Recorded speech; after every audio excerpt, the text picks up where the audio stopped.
ओम श्री सद्गुरुदेव भगवान की जय। दोस्तों, मैं हूं आपका दोस्त सागर विश्वकर्मा। आपका बहुत बहुत स्वागत है मेरे चैनल विश्वकर्मा सागर ट्यूटोरियल में। तो दोस्तों, सबसे पहले तो आपसे माफ़ी मांगना चाहूँगा क्योंकि मैंने 2 दिन से वीडियो नहीं बनाए और आपको न देखने को मिला। तो आपको जो भी कष्ट हुआ होगा उसके लिए मैं आपसे माफ़ी चाहता हूँ दोस्तों। तो दोस्तों, आज के वीडियो में मैं आपको बहुत ही अच्छी जानकारी देने वाला हूँ दोस्तों, क्योंकि मेरे पास में तहसीलदार साहब का नोटिस आया था आज से करीबन 4 दिन पहले। तो दोस्तों, क्या हुआ था उसमें, कल 9 तारीख के दिन की डेट लिखी हुई थी। मुझे तहसीलदार साहब कलेक्टर ऑफिस में बुला रहे थे अपना जवाब देने के लिए कि हम आपकी चल अचल संपत्ति को कुर्की क्यों ना करें। ये कोटक महिंद्रा का केस था दोस्तों। कोटक महिंद्रा ने तहसीलदार के थ्रू मेरे को नोटिस पहुंचाया था। तो कल के दिन मेरी एक हायरिंग थी, तो मैं कल वहाँ गया था। तो दोस्तों, मैंने इसके पहले वीडियो बनाया था कि किस तरीके का नोटिस आया हुआ था। वो नोटिस भी मेरे चैनल पर डला हुआ है, वो वीडियो आप देख सकते हैं कि वो नोटिस में क्या क्या लिखा हुआ था। तो दोस्तों, कल के दिन मैं होकर के आया हूँ। तो मुझे बहुत सारे लोगों ने बोला कि सर आप, मेरे पास फ़ोन भी आए थे 1-2 सब्सक्राइबर होके, बोले सर उस पर वीडियो बनाइए, आपके साथ में क्या हुआ क्या नहीं हुआ। क्योंकि बहुत सारे यूट्यूब पे वीडियो डले हुए, लेकिन तहसीलदार साहब के वहाँ पर अगर जाते हैं तो वहाँ पर क्या होता है, और ये वाला नोटिस बहुत कम लोगों को सर्व किया जाता है। तो दोस्तों, वही सब चीज़ें मैं आज डिस्कस करूंगा इस वीडियो में। अगर आप चैनल पर हैं तो प्लीज़ चैनल को सब्सक्राइब कर लीजिए ताकि ऐसी वीडियो का नोटिफिकेशन आपके पास सबसे पहले पहुंचे। तो दोस्तों, वीडियो को ज़रा सा भी स्किप मत कीजिएगा क्योंकि जानकारी बहुत ही अच्छी है। तहसीलदार साहब ने भी मुझे बहुत अच्छा सा समझाया है और उसके बाद में उन्होंने खुशखबरी भी दी है। वो खुशखबरी मैं आपको वीडियो के लास्ट में बताऊँगा। तो दोस्तों, आइए वीडियो स्टार्ट करते हैं। तो दोस्तों, कल थी 9 तारीख, 9 सितंबर। तो तारीख थी, कलेक्टर ऑफिस मुझे बुलाया गया था सुबह 11 बजे। तो दोस्तों, मैं और हमारे एक मित्र हैं, हम दोनों कलेक्टर ऑफिस चले गए। अब वहाँ पर जाते हैं तो वहाँ देखते हैं कि जो अपना नोटिस में जिस तहसीलदार साहब का, नायब तहसीलदार साहब का नाम लिखा हुआ था, वो नाम वाले बंदे वहाँ पर मौजूद नहीं थे। उनका ट्रांसफ़र हो गया था, उनके बदले दूसरा कोई काम संभाल रहे थे, दूसरे तहसीलदार साहब थे। तो दोस्तों, जब हम उनके पास में गए तो ऑलरेडी उनके पास में 2-3 लोगों की भीड़ लगी हुई थी। फिर हमारा नंबर आया, हम पूछे, मैं सर ये इस तरीके से हमारे पास में नोटिस आया हुआ है। बोले कौन सा है। फिर हमने नोटिस उनको दिखाया, उन्होंने देखा, उनने पूरा उसको रीड किया। बोले हाँ बताइए आप क्यों पेमेंट नहीं कर पा रहे बैंक का। तो मैंने मेरा जो भी प्रॉब्लम था मैंने उनको बताया कि सर मेरा इस तरीके से कार का प्रॉब्लम था, जो कि मैंने एक मैडम को दिया था अनुबंध करा के किराए पे। उन्होंने मेरे साथ में फ्रॉड किया इस तरीके से। उन्होंने सारी बात सुनने के बाद में मैंने ये बोला कि मैंने बोला सर, जब कोर्ट का पैसा मेरे पास में आ जाएगा मैं बिल्कुल पेमेंट कर दूंगा, मैं इसी की वजह से तो माइनस में आया हूँ। बोले इस सब का इन चीज़ों से क्या मतलब है।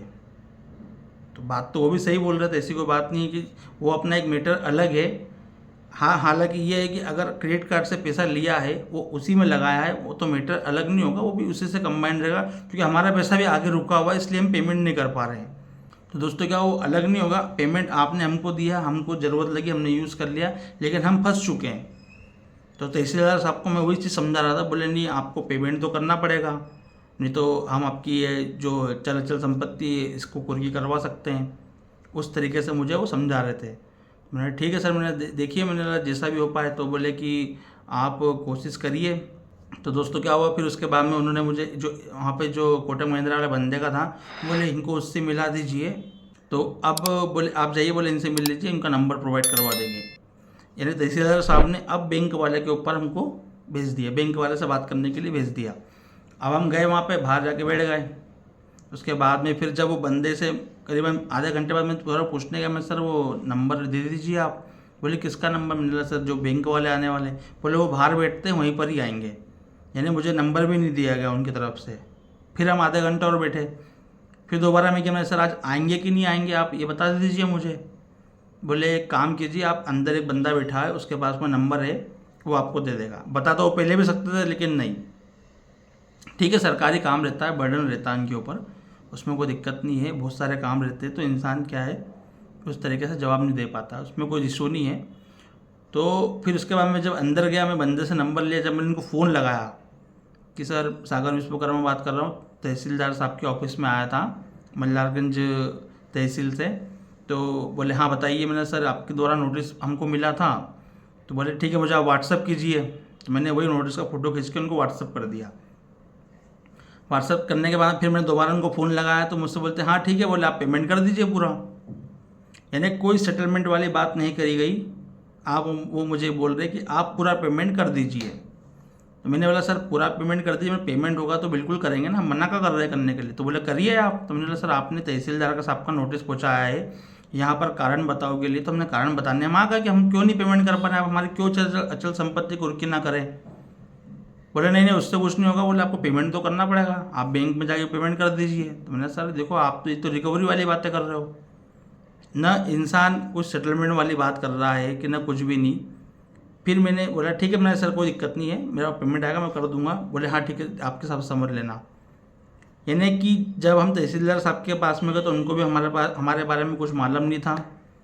जो वहाँ का जो बंदा बैंक वाला बंदा था उसको भी मेरे बारे में कुछ नहीं मालूम था, क्योंकि तभी तो मुझसे नोटिस मांग रहा था। अगर वो बैंक का बंदा होता वहाँ पे डेली आकर के बैठता है तो उसको तो मालूम होना चाहिए ना कि सागर विश्वकर्मा के नाम पे अगर नोटिस इशू किया तो मुझे पहचानना चाहिए, पर नहीं। और वहाँ पे सिर्फ मैं सिंगल बंदा था और कोई दूसरा बंदा नहीं था ये वाला नोटिस वाला। तो दोस्तों क्या होता है, सोमवार बुधवार शुक्रवार के दिन ये चीज़ों की बातें होती है तहसीलदार साहब के सामने। तो सोमवार था तो कल के दिन मैं गया था। अब उसके बाद में फिर क्या हुआ, जब मैं दोबारा फिर तहसीलदार साहब के पास में गया, मैंने सर हमने बैंक वालों से बात करी, बैंक वाला मुझसे बोल रहे कि मैं आज नहीं आ पाऊँगा, मैं वसूली के लिए निकल गया हूँ और आप पूरा पेमेंट कर दीजिए। तो मैंने बोला सर पेमेंट होगा बिल्कुल कर दे। बोले हाँ, तो बोले और क्या बोलेगा, वही तो बोलेगा।